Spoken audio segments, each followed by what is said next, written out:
खाते हैं, आपको क्या पता किसकी क्या स्थिति है, वो कैसे। संतों की लीला भगवान जानते हैं या तो वो संत जना दे तो जानने में। अपने लोग इसकी परवाह करते हैं क्या? कहीं कौन से अपराध ऐसे बन जाते हैं जो हृदय को कठोर कर देते हैं। इसलिए शांत। ब्रज में मुझे एक महात्मा मिले थे, उन्होंने मुझे कुछ उपदेश दिए, मैंने उड़िया भाषा में अपनी डायरी में लिखे थे।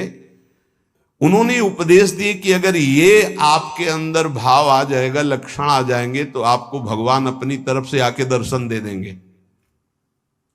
बड़े महात्मा थे, तो बाबा ने उड़िया भाषा में अपनी डायरी में लिखा था, उसका हिंदी लिपि में यहां वर्णन है। पहला, भजन करते हुए अपने को सबसे दीन मानना। अपने आप भगवत साक्षात्कार हो जाएगा।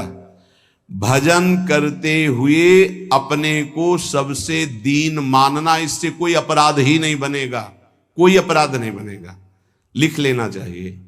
भजन करते हुए साधक को अपने को सबसे दीन मानना, सबसे। आदेश त्रणादपि सुनिचेन।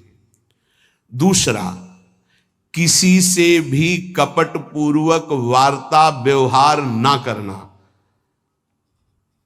निष्कपट व्यवहार करने में क्या जाता है? अपने भगवत मार्ग के पथि के, चाहे गृहस्थी हो चाहे विरक्ति हो। कपट का मतलब होता है अंदर कुछ और है, बाहर आप कुछ और दिखा रहे हैं। ये नहीं होना चाहिए। जो अंदर वो सीधे बाहर, जो बाहर बोल रहे हैं वही आपके अंदर चलना चाहिए। मोहि कपट छल छिद्र न भावा, भगवान कहते हैं। तो कैसे दर्शन दे देंगे आप कपट पूर्वक व्यवहार करते हैं? निष्कपट व्यवहार, कपट पूर्वक व्यवहार ना करना, ये दूसरा। तीसरा, अपनी जिह्वा से कभी असत्य भाषण ना बोलना। इसका बहुत नारायण स्वामी जी ने भी इस पर बहुत जोर दिया था कि जिस जिह्वा से नाम जप करते हो झूठ नहीं बोलना चाहिए, तभी नाम सिद्ध होगा। नाम तभी सिद्ध होगा। नाम सिद्ध होने का तात्पर्य बिना प्रयास के चले। ये सत्य भाषण भगवत स्वरूप है। सत्य बोलने से बढ़कर कोई पुण्य नहीं संसार में, और झूठ बोलने से बढ़कर पाप नहीं असत्य सम पातक पुंजा। चौथा, जो तुम्हारे सामने आवे और तुमसे बात करे या दृश्य दिखाई दे, उसे तत्काल पहले मन से प्रणाम करो। बिना प्रयास के भगवत साक्षात्कार हो जाएगा। चराचर जगत में जो तुम्हारे सामने, जैसे कोई व्यक्ति आया है तो राधा वल्लभ लाल जी आपकी जय हो, अंदर से मेरे प्रभु, अब बात करो। कोई भी कुछ भी, पहले प्रभु, ये वस्तु पहले नहीं थी, प्रभु थे, और ये बाद में नहीं रहेगी, प्रभु ही रहेंगे। तो वर्तमान में हम वस्तु के अंतर्गत प्रभु को देखते हैं। पांचवा, ना मेरा तन है, न मेरा मन है, न मेरा धन है, न मेरे प्राण है, ये मैंने सब कुछ प्रभु को समर्पित कर दिया। धैर्य पूर्वक देखिए। अब आपको क्या चिंता रह गई? जब तन प्रभु को दे दिया, मन प्रभु को दे दिया, अपना सर्वस्व प्रभु को दे दिया, तो बोले इसका फल क्या मिलेगा? ये यथा माम प्रपद्यन्ते तास तथैव भजाम्यहम्। प्रभु अपना सर्वस्व आपको दे देंगे, अनुभव में आ जाएगा। प्रभु अपने आप को दे देंगे। अति उदार, करुणा वरुणालय प्रभु। अगर आप थोड़ा सा भी अपनापन करेंगे तो उनका थोड़ा सा अपनापन बहुत बड़ा होता है। अपने तन मन धन सर्वस्व पर अपना अधिकार न करके अपने प्रभु का अधिकार।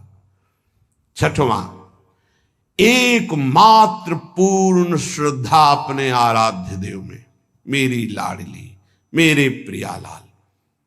सातवां, सदैव पराधीन रहना। अगर गुरुदेव के अधीन हो, इष्ट देव के अधीन हो, तो माया तुम्हें अधीन नहीं कर पाएगी। अगर इष्ट देव और गुरुदेव की अधीनता स्वीकार नहीं करोगे तो माया अधीन कर लेगी। हमेशा अपने को पराधीन देखना कि मैं स्वतंत्र नहीं हूं, ये तन मन प्राण इष्ट देव गुरुदेव को समर्पित है, मैं वही करूंगा जो आज्ञा कर रहे हैं, उनके विपरीत नहीं कर सकता। अब आप देखो, विपरीत करते हो कि आपको याद आता है कि मेरा शरीर गुरुदेव की धरोहर है, मैं इसके द्वारा कोई अनाचार दुराचार कोई गलत चेष्टा, मेरा मन गुरुदेव की धरोहर है, इष्ट देव की धरोहर है, इससे हम गलत चिंतन नहीं कर सकते। मेरा धन गुरुदेव की धरोहर, इससे हम गलत व्यवहार नहीं कर सकते। मेरे प्राण गुरुदेव को समर्पित, इसलिए हर श्वास मंत्र जपेंगे, बिना बुलाए भगवान दर्शन दे जाएंगे। 8वां, आराध्य देव के सिवा अपना कोई नहीं है, ये हृदय में बैठा लेना। अपने वास्तविक है तो आराध्य देव ही अपने हैं। 9वां, अपने आराध्य देव के अनन्य चिंतन के सिवा और कोई चिंतन ना होने पावे। 10वां, अपने आराध्य देव से जो गुरुदेव ने संबंध दिया है, हर समय उसकी स्मृति रहना। क्या रहती स्मृति? मैं श्री जी की सखी हूं, दासी हूं, उनकी परिचर्या में हमारा जीवन समर्पित है, मैं उनकी दासी हूं। कभी सोचते हो आप? सोचो, तुम्हारा संबंध हो चुका है। कोई ऐसे नहीं कि तुम्हें केवल सोचना ही है, तुम्हारा संबंध हो चुका है, तुम्हारा पाणी ग्रहण हो चुका है। श्री जी ने तुम्हारे पाणी को स्वीकार कर लिया, ग्रहण कर लिया है। उसके साक्षी हैं गुरुदेव। गुरुदेव ने पाणी ग्रहण कराया है, प्रिया प्रीतम को हमारा हाथ पकड़ा दिया है। हम अपने संबंध, 10वां है, अपने संबंध को हर समय अपनी स्मृति, मैं प्रियालाल की हूं, मैं प्रियालाल की हूं, मैं प्रिय सखी हूं लाडली जू की। ये 10 भाव रखो। अब जैसे हमारे अपना भाव बताया, तो जो दास है वो दास भाव को देखे, जो सखा है वो सखा भाव को देखे, जो गोपी गोपी भाव को देखे। अपने स्वरूप को संबंध से चिंतन करना। हमारा स्वरूप क्या है? सहचरी बपू, मैं श्री जी की निज दासी हूं। कई बार दिन में आता है आप लोगों के? कितनी बार सोचते हैं हम? जबकि यहां हर चेष्टा करते हुए उसी भाव में रहना है। अगर ये 10 भाव हृदय में आ गए तो कह रहे हैं किसी भी तीर्थ में जाओ या ना जाओ, कोई और साधन करो ना करो, तुम्हें भगवत साक्षात्कार हो जाएगा। पहला फिर सुन लीजिए, अपने को भजन करते हुए सबसे दीन मानना, किसी के साथ भी कपट का व्यवहार ना रखना, सदैव सत्य भाषण बोलना, चराचर जगत का कोई भी वस्तु व्यक्ति सामने आवे अपने प्रभु का भाव करना, अपने तन मन धन प्राण सर्वस्व को अर्पण कर देना। मेरा अधिकार नहीं, नाथ सकल संपदा तुम्हारी, मैं सेवक समेत सुत नारी। अर्पण का मतलब ये होता है भाव। 6वां, अपने आराध्य देव में ही पूर्ण श्रद्धा समर्पित हो जाना। 7वां, पराधीन रहना इष्ट के, गुरुदेव के। 8वां, आराध्य देव के ही अनन्य चिंतन में लगना, आराध्य देव के सिवा कहीं अपनापन न होना। 9वां, चिंतन करते करते तन्मय स्थिति आ जाए तब उसे सही माने में चिंतन कहा जाता है। सामने ललित त्रिभंगी लालजू और प्रियाजू की बाह श्री लालजू के गले में है। मनोमृणाल भूषण भूषित भुज श्याम अंश पर डाली दिखाई दे रहा है। अब हमारा चिंतन चल रहा है, गाढ़ चिंतन, युगल सरकार चिंतन, इसे कहते हैं अनन्य चिंतन। अभी आंख खोले हुए भी वही है, मूंदे हुए भी वही है, सेवा करते हुए भी वही है, एकांत में बैठते हुए कहां हो, जरा देखो स्थिति कहां है। यदि आप किसी भी तीर्थ का अवगाहन करते हैं, 10 बातें आप में नहीं हैं, तो उसका फल आप ग्रहण नहीं कर पाएंगे, क्योंकि अपराध कोई ना कोई बन जाएगा। हम आपसे सत्य कहते हैं कि कल्याण आपके चिंतन से होगा, इन बातों को स्वीकार करने से होगा, भागने से नहीं होगा कि हम यहां चले जाएं, हम वहां चले जाएं तो कल्याण हो जाएगा।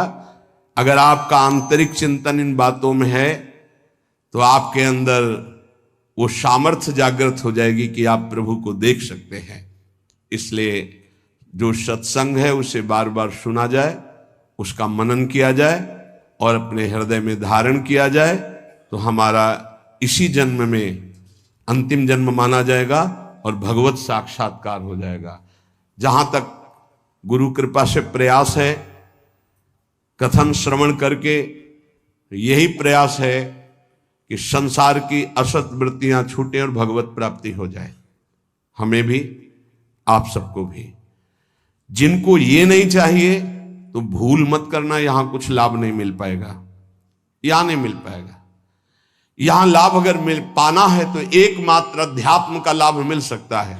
यहां कोई आशीर्वाद, ये भीड़ लगाना कि हम कोई जादूगर हैं, कुछ चमत्कार कर देंगे, तो बिल्कुल कुछ नहीं होने वाला। हम तुम्हें हाथ उठा कहते हैं, हो जाए, तुक्का लग जाए तो तुम्हारे पुण्य, पक्की बात समझ लो।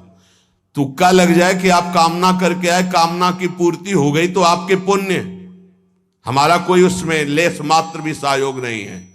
पुण्य आए वृंदावन धाम संत दर्शन के, आपकी भावना, आपकी कामना पूर्ण हो जाए, वो आपका भाव। हमारा लक्ष्य है भगवत प्राप्ति।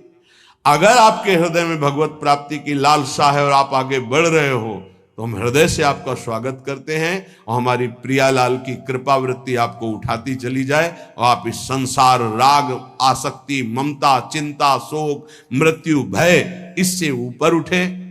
बस हमारी आशा यही है। जो प्रयास है सत्संग का या एकांतिक का, उसका फल केवल यही, भगवत संबंध दृढ़ हो जाए, भगवत प्राप्ति हो जाए।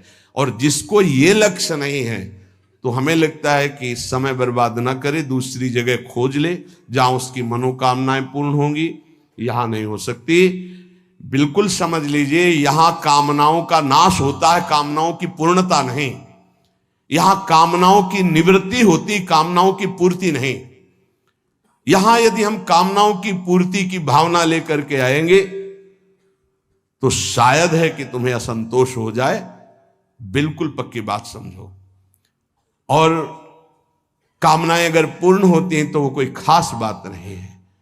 जन्म जन्म से सब कामनाएं भोगते चले आ रहे हैं। एक कामना जागृत हो जाए कि मुझे भगवान की प्राप्ति करनी है, तो हमारा सत्संग सार्थक, हमारा एकांतिक सार्थक, हमारा जीवन सार्थक।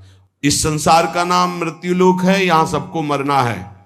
सीधी बात सुनो, मरना है, आज नहीं तो कल, कल नहीं तो परसों, चाहे बीते बरसों, अंतिम परिणाम शरीर छूटना है। जब शरीर छूटना है तो सब कुछ छूटना है।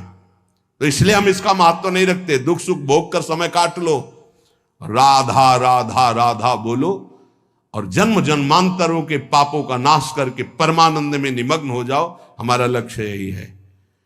आज बनावटपन बहुत पसंद किया